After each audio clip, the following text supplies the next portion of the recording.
As almost all good mystery novel fans know, it's always important to consider who profits from a crime. With that in mind, let's think some about a vastly underpraised novel by Richard Condon, most famous for the Manchurian Candidate in my view, but he probably made a lot more money off the Prizzi's Honor and sequels franchise. In Winter Kills, he offers the charming notion that Prohibition was sold to the public by the machinations of a then young mafioso, or was it a candidate mafioso, I forget, who was trying to make his mark.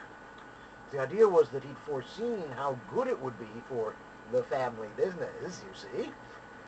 I think of Condon as the paranoid's paranoid, actually. Now, the truly acute among you will already have seen where I'm going, but let's spell it out anyway. I certainly have no special insight into such matters. Never even watched The Sopranos.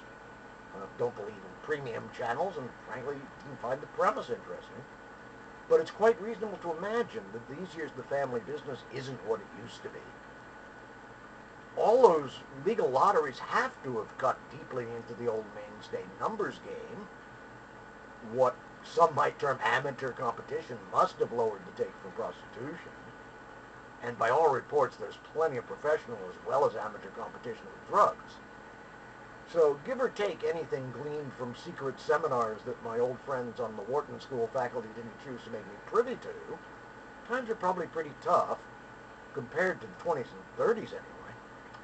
Of course, if I could prove it, I wouldn't be here. I'd be in witness protection, if I were lucky. And I'm not even saying I believe it. I might believe the media are running a conspiracy of silence against rational defenses of smoking, but I'm far from a conspiracy nut, give or take. And I wonder if there's an anti-smoking bigot loose at YouTube who's sabotaging the views numbers on my little war on brainwashing anyway.